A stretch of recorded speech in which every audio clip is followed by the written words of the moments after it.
everyone, and welcome to another episode of Signals from the Deep, the official podcast of your Seattle Kraken. Thank you all so much for receiving this signal. As always, I am Piper Shaw, joined by my co-host, JT Brown. Got some fun stuff to get into today. We sure do. And of course, our producer extraordinaire, Drew. We're back home. Yes, we are back home, and it is good to be back home. March is an interesting schedule because we have a nice long homestand, which is such a privilege for those of us who like travel, and then we have a really long road trip coming up here. Yeah, that'll be interesting. But at least you get the long homestand to start it off, rather than, I mean, obviously out of the break had the two games on the road. But if it would have been that long trip right out of the break, that would have been something that I don't think anybody really would have enjoyed. No, even those 2 games out of the break, and we went to Dallas 2 days early. But even that, it felt really long for just 2 games. Yeah. I don't want to think about the long road trip anymore. Yeah, I don't either. Yeah, we're just gonna that's down the road. That's a problem for later us, or not a problem, but that's for later us to deal with. So we got a couple of things to dig into before we are joined by our special guest for today's podcast. So first, we got to talk trade deadline. This is the first podcast since the NHL trade deadline. Couple of moves for the Kraken, of course, extending the captain Jordan Eberle another 2 years for him here in Seattle. $5.5 million average annual value on that deal. JT, just what'd you think about the extension and what this means for the team? Well, I think it's a good thing, obviously, with your captain re-signing with the organization, wanted to be here, wants to continue to grow with this franchise. And, you know, he's a person that all the players, they respect.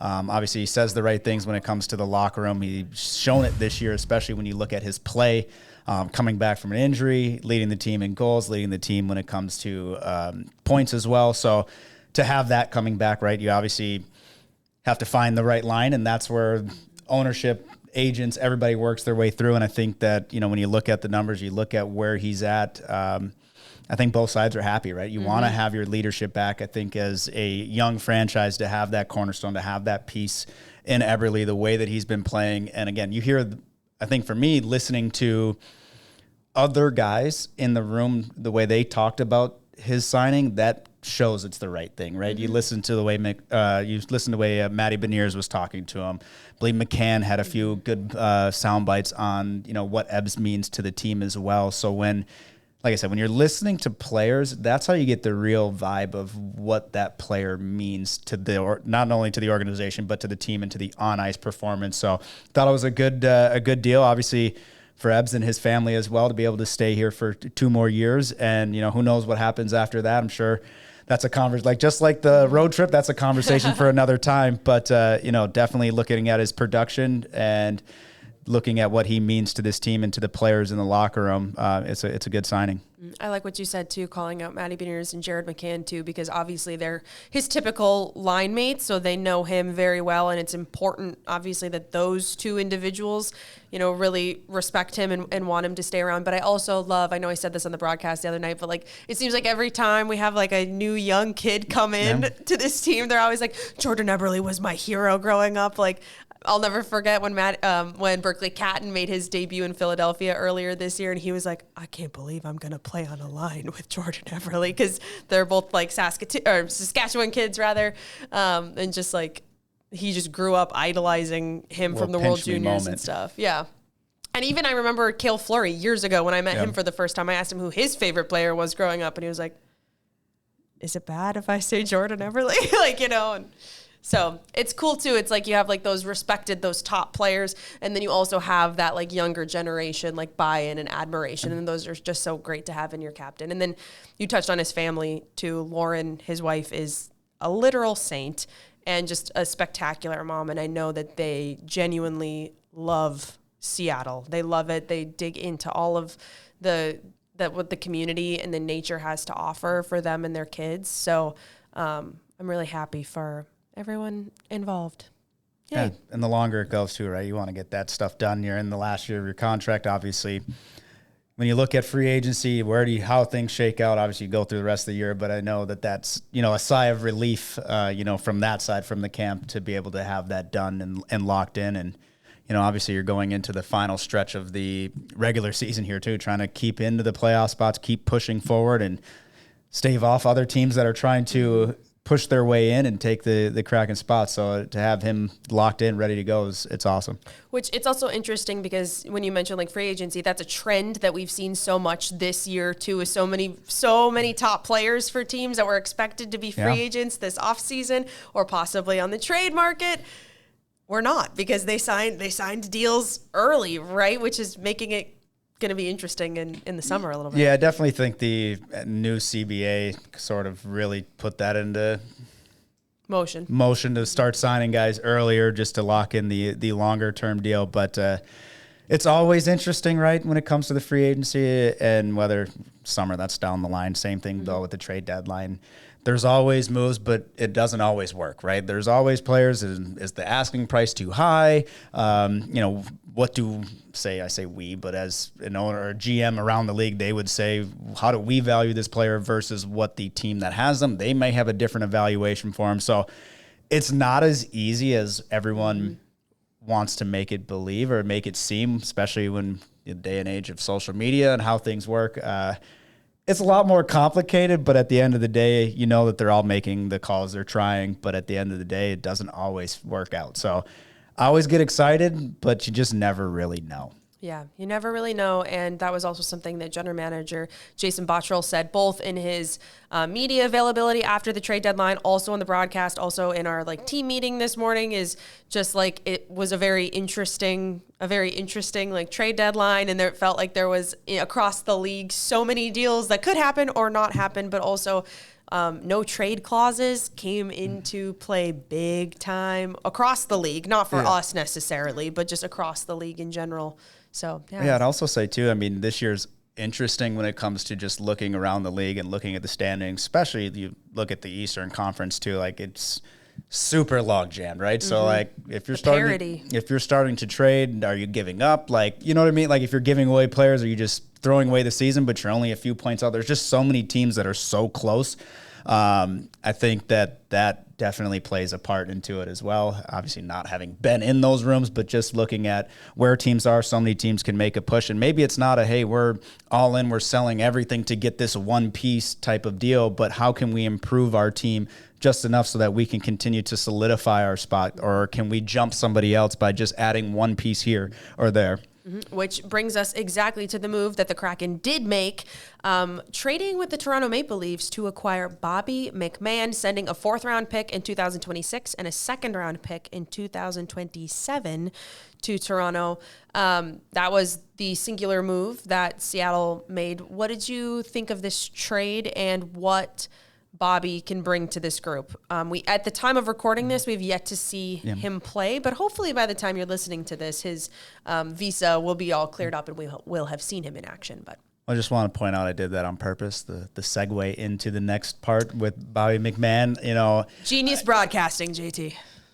Some people might think it was an accident. I'd like to say that was on purpose, bringing it to the next point. And, just kind of like I said, when you're looking at the Kraken and where they are, they're in a playoff spot, right? So how do you improve your team? You don't want to completely change the dynamic because the dynamic has worked so far. You're sitting into a playoff spot. You have a good team. When you sit there and you look at how they play, when they play the way they're supposed to, obviously every team's going to have off nights when you look at a course of an 82-game season. That stuff happens, but I think you want to find a piece that can fit into the style. I think that the familiarity with head coach Lane Lambert comes into play when you look at how quickly can he adjust to the style and the system that Seattle is playing. That definitely plays a part. I think you look at his skill. Obviously, he's got 19 goals this year. That would be, when he got the trade, that puts him as 2nd on the team when it comes to goal scoring. So you're getting a goal scoring boost. Mm-hmm. I think you look at his speed. Mm-hmm. And the way that his size, the way he can play with size and speed, forechecking, they want to be a hard team to play against. You want to keep other teams on their heels, and that's something that he can do.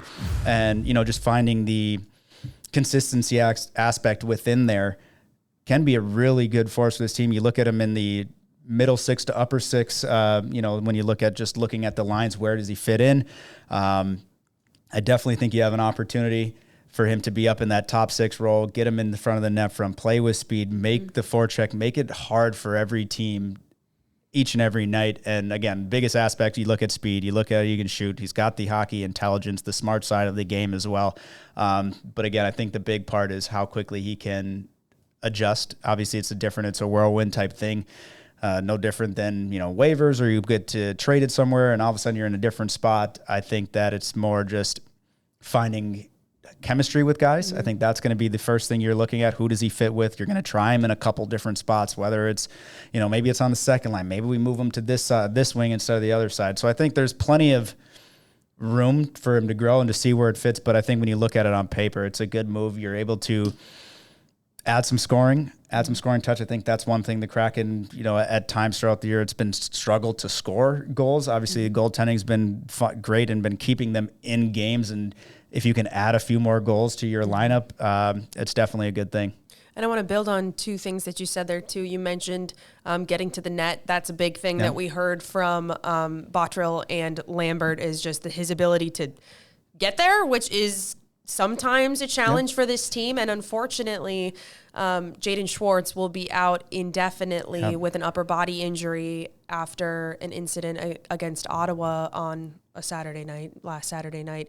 And so that is one of your best players when it comes to getting to the net and getting pucks to the net front. So adding that additional ability is also huge for this group. And then also you mentioned his familiarity with Lane Lambert. Just in case people don't recall, Lane was an associate coach with Toronto last year, and the Kraken, according to him, do play a similar system. So that is something that Lane said as well, was that he felt like he would be able to fit right into the system because we play that similar system. So hopefully, we will see, how that plays out. But overall, hopefully a good ad for the team. Yeah. Again, like you said, you're in a spot where, you can add a piece and try to not give up too much, right? Just because you are in a playoff spot, you like the way the team has played overall when it comes to, like I said, you're always going to have a game off here and there where it's just not up to your standard or up to the team's standard of how they want to play. But when you look at the big picture of where the Kraken are, you're adding a piece here to continue to keep pushing for those playoff spots. You got 20 games left at the time of recording this, and McMann can help you in that situation. He can help you when it comes to all the things we talked about: size, speed, shot, going through. And, again, it's going to be a fun, not only to watch him play and to get, from this side and versus watching him on the Leafs and seeing him play against the Kraken. But I think, for the fans as well, just the push down the stretch. Yeah. I asked Jared McCann, or I was talking with Jared McCann ahead of the Ottawa game, just about Jordan's contract extension and just kind of the team tone after the deadline. And he was like, "Yeah, I'm pretty sure they're going to be putting McMann right next to me. We're going to be stall mates just because of the McCann and McMahon of it all." It was just funny. We got how many J names? Yeah. And now we got a McMahon and a McCann. Yeah. Study hard. A Capo Caco and a Nikkei Coco down in Coachella Valley. So, and then also we should note as well that Ty Cartier was waived with the intention to send him to Coachella Valley, and he was picked up from waivers by the New York Rangers and has been playing for the Rangers as well. It's an opportunity. Obviously, when you look at it, you want to be able to keep a guy like that within your organization. Obviously, a great person, too, being able to talk to him. But, that's, from my perspective, obviously, from a playing side, I was claimed off of waivers, and it's an opportunity for you to stay in the NHL. As much as it's a tough position to be in, especially from a team perspective, and you want those guys. You want them to have the ability to call them up, especially when you're talking about when their injury happens. Like, you're not saying you don't want the player anymore. You're just wanting to keep him within your organization. And, being the player that he was, you look at the Rangers saw that and they wanted to give him an opportunity. So I think it's hard, from a team side, you're looking at it and it's like, you really wish you were able to keep them. But I look at it from the player side as well. You are just gaining that opportunity. So you just wish him the best of luck in New York. And obviously, you just thank him for the time that he was here and what he was able to bring to the team. Yeah, 100%. One of the best stories, I think, in the early years of this franchise that we got to cover was him and his rise. A player that didn't have much when it comes to professional prospects. And, we needed players for our brand new AHL team. And he just, rose to the top and provided Kraken fans with so many great memories. So I'm happy for him that he gets to be in a lineup consistently and get to stay in the NHL. But thanks for everything, Ty, if you're out there. So, all right, JT, anything else that you want to touch on here before we get to our special guest? Not that I can think of. No, ready to move on. Oh, wait, I do have one. No. I got one little thing. Okay. I thought we would get through an episode without mentioning this. However, if anybody out there is interested, the last time that JT and I went to Disneyland with radio color analyst Al Kaniski, we did record a vlog, and that vlog is on YouTube. So you could watch a day at Disneyland with JT, Piper, and Al if you care to. It is on my podcast. We talk about it enough. I mean, exactly. That's why I'm like, if anybody out there like actually cares about that, it's on my other podcast's YouTube channel, which is Where the Magic Happens podcast. So you might have to like search for it, but if you search for it, you'll find it, or maybe it's probably on my social media page too. So anyway, just wanted to throw that out there in case anyone's curious. I wasn't sure what was going to be, so I was a little just like, all right, I don't know what this is. Am I going to get chirped or something? Like, I don't know, but it was good. Yeah. All right, let's go to our special finish finale. All right, everybody, welcome back to Signals from the Deep. We are now joined by our special finish finale here, Eeli Tolvanen. Eeli, thank you for joining us here on the podcast. Thanks for having me. Okay, well, we got to start with the headline news here. What do you have to show here? I'll show it to the camera. Just a little hardware. Yeah, it's the bronze medal from the Olympics. Yeah, it's pretty cool. Yeah. Didn't get the gold, but we got something. It's better than nothing. Yeah, just a subtle little flex with your Olympic medal here. That's so cool. That thing is heavy. Yeah, that was the interesting spot. Didn't think it was going to be as heavy as it was. And also, we wanted you to bring it. I wanted to see it. Selfishly enough, I wanted to see what it looked like. So thank you for bringing that here on the pod. Yeah, so we just want to start by talking about the Olympics a little bit. I have kind of a hockey question to begin here because I know we've already talked about the Olympics off camera and a ton. But okay, obviously when you're playing for an NHL team, you have training camp, you have so much practice time to kind of get everybody on the same page, understand the system, know what you're trying to do. When you show up to play for an international game, you don't have that time to like prepare. So what kind of goes into getting everybody on the same page to win and to compete and bring your best when you don't have all of that time, if that makes sense? Yeah. Well, obviously Olympics are a little different. It's coming. Most of the guys already knew that they're going to be on the teams. There's certain guys fighting for the spot, but we had a little meet during the summer times. Go through the systems and stuff. Then we had a couple Zoom calls with the GM, with the coaches.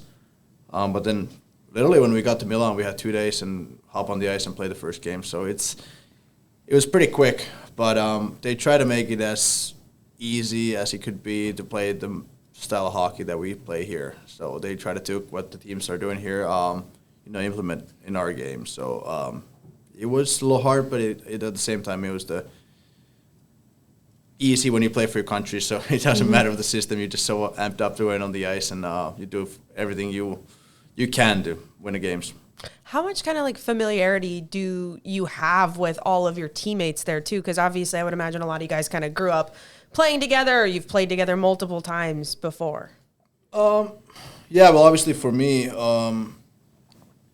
we were all kind of like the younger guys. The older guys already played together for the World Juniors, for the national team, under 18s together. And then there's a couple of the younger guys playing that we played together. I think there was 3 or 4 of us who won in Vancouver 17 or 18, the World Juniors. But there's a couple guys, but there's a lot of guys that I never played with. But at the same time, you play in NHL against Finnish guys, so you go on the ice, you go in the corners, you always chirp in Finnish, you talk in Finnish. It doesn't matter if you know him or not. You always say hi in Finnish or go about your business. For me, it was like I knew most of the guys, but there's still the older guys were kind of new. But it's always when you get together as a national team, it's always the atmosphere is so relaxed and so fun. You can speak your own language again. So yeah, it's special.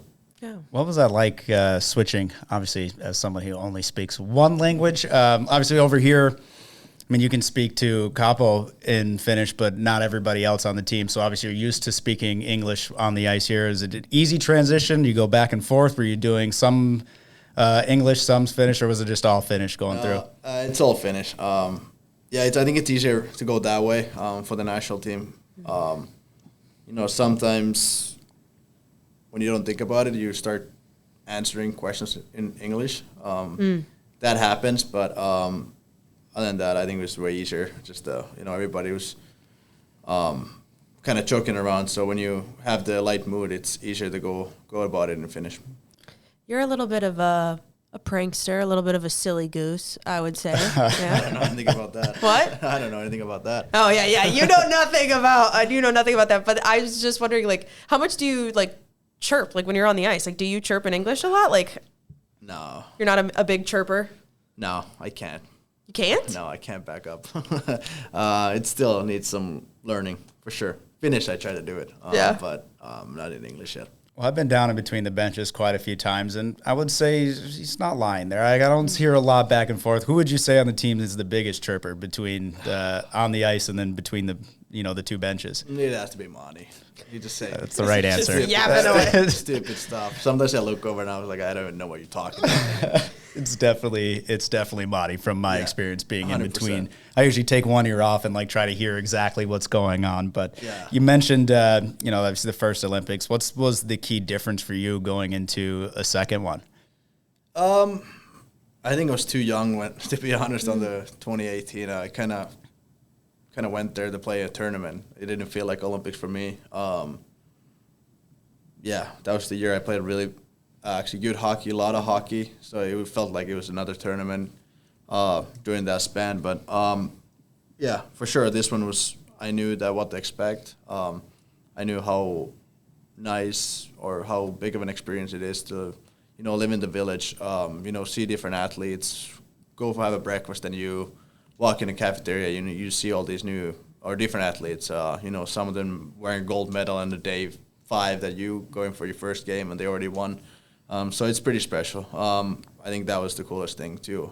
In Milan, you see so many other athletes and so many big stars that you probably weren't expecting to see. Did you have any friends or family come to any of the games? Yeah, I had a family and friends coming for the first couple games because that was easy to arrange. After that, it was you didn't really know when you're playing or which rink you're playing and what time, and everybody had to work, so it was a little tougher. So I'd have family for the first couple games, and then it was just my fiance was there, so that was kind of nice too. It's more relaxed when you don't have, but it's nice to see your family. But at the same time, you're there to play in Olympics, but they want to go dinners and all that stuff. So it's kind of you try to make time for everybody, but at the same time, you're there to compete. Right. What was it like to have Capo there? I know we've talked about that a little bit, but you knew what the experience was like. He probably didn't.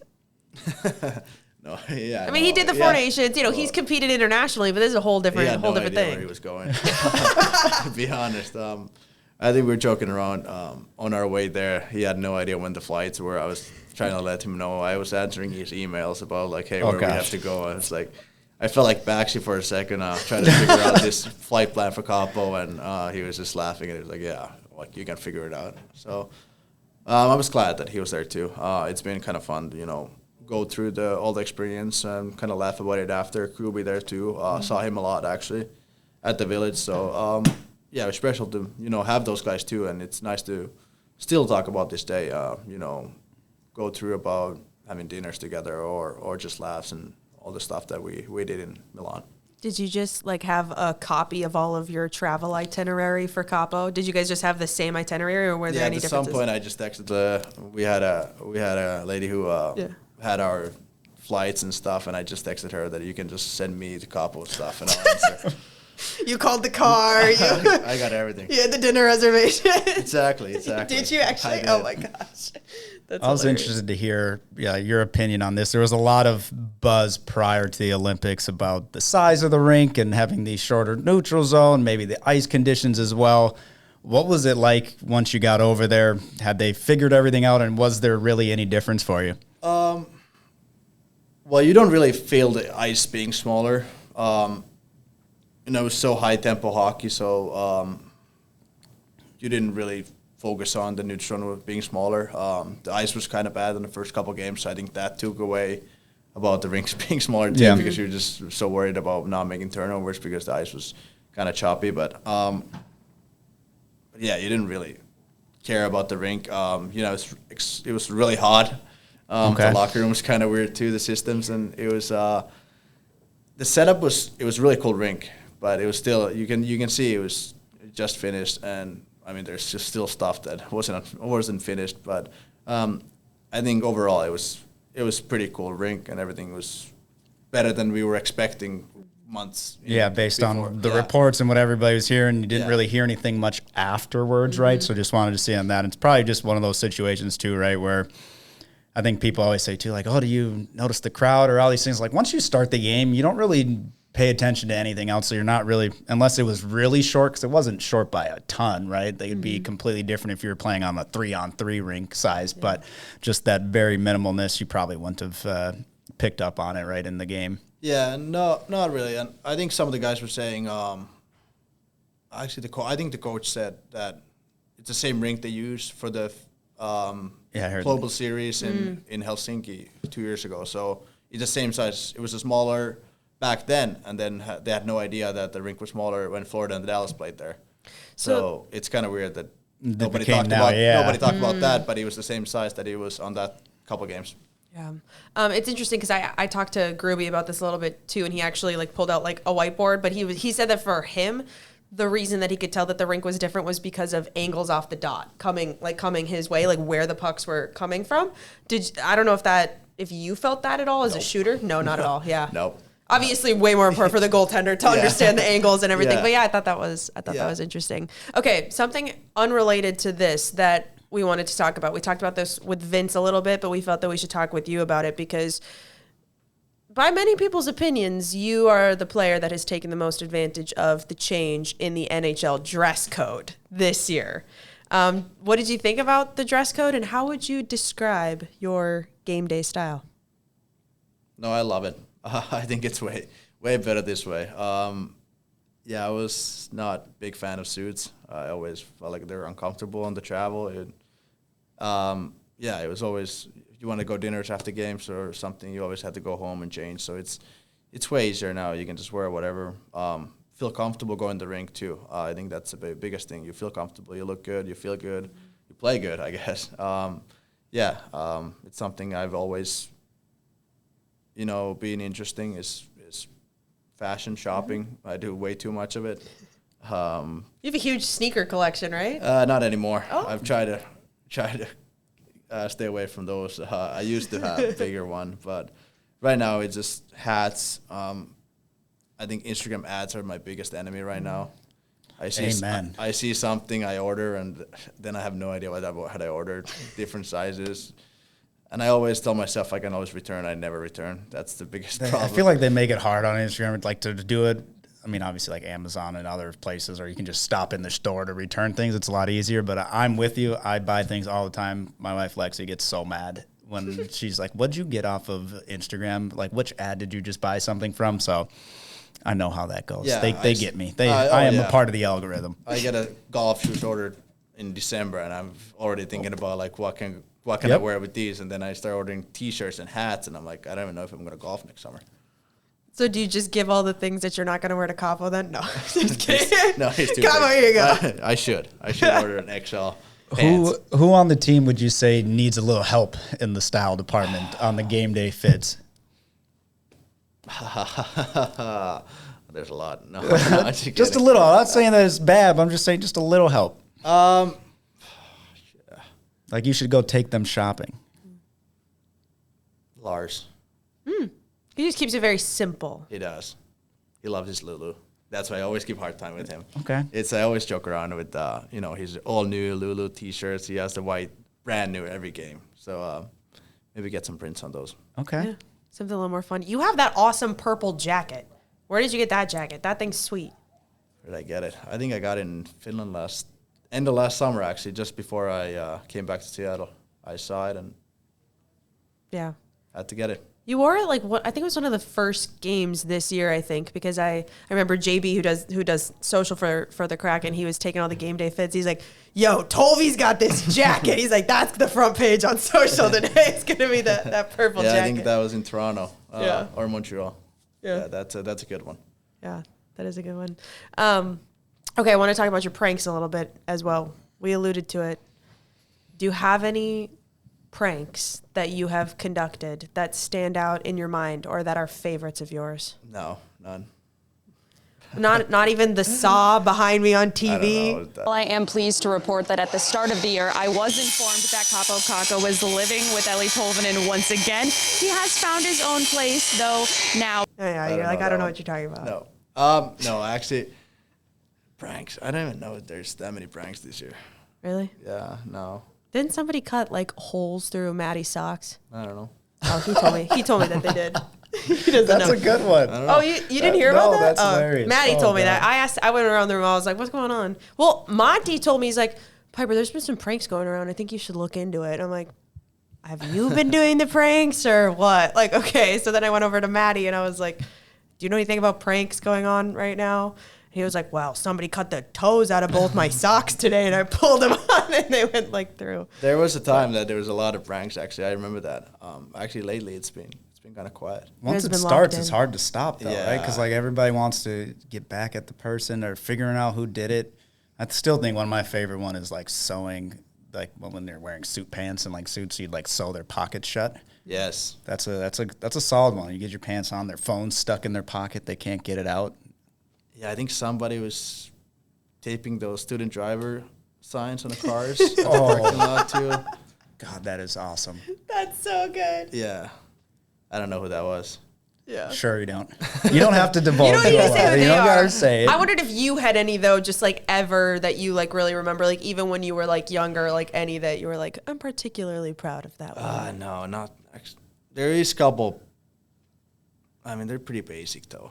Yeah. Do the water cops and that's a good one. You fill someone's thick with water. Those are, yeah. But there hasn't been that many good ones this year yet. Yeah. Yet.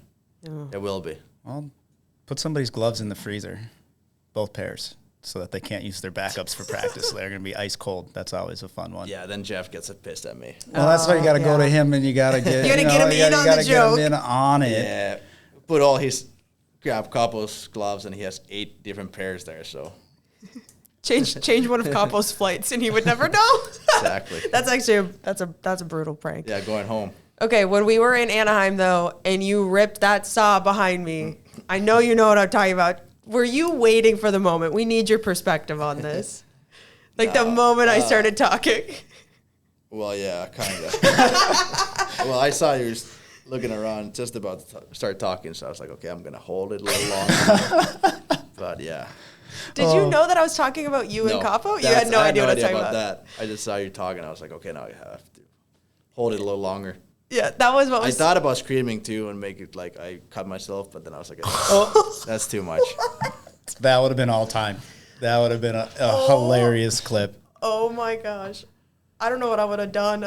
Like, Capo's hurt. No, Tolvy's hurt. I was talking about Capo, though, living with you again at the beginning of the season because we had, like, just ran a feature on him. So I was like, is he just mad that I said his name? He doesn't want me talking about him. No, yeah, I had no idea.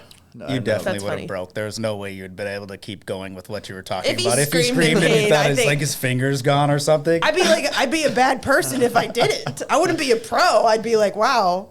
Sociopath just locked in over there, unconcerned. Yeah. That would have been something. I think you should do that. Just wait a few years. Well, now I know. Let her forget. Yes. And then do it. Bring it back. All right. You got anything else? No, I mean, that's good. I mean, last question, maybe the last thing on hockey. Speaking of the Olympics coming back, there's not much time left here in the rest of the season. 20 games left at the time of recording this. Is there anything that you can bring back from your experience in the Olympics that can help you down this stretch? That's a good one. I don't know, probably just the passion. How you play for the national team. Yeah. It's crazy when you go play for the country. You always feel like you have an extra 10%. It's crazy how it feels like you're giving your best here, but then you go put your country. Everybody's watching Olympics. Yeah. You feel like you get like a little push. So maybe try to bring that push too. I think we all need it right now. It's going to be a tight race for the playoffs. So I think if we can all bring a little extra 5-10% and figure out this game again and start playing like we did before the break. Will you pop on your bronze medal for us? For the cameras? Did they put it on? Yeah. That's pretty cool. Where are you going to put it? That's a good question. I think I got to put finally make the jersey and put the medal somewhere. Yeah. Put it in a wall, maybe. Like in a nice case. Yes. Yeah. Maybe in, I don't know, Finland or just state. I don't know. I don't know if I want to leave it here or take it back home. Right. Yeah, I don't know. I don't have the spot yet picked up, but we don't need to confirm where it's definitely going to be. Yeah, it's good. Whatever wall, you'll let us know later. No, all good. Awesome. Well, thank you so much for your time, Tolvi. We really appreciate it. And congratulations.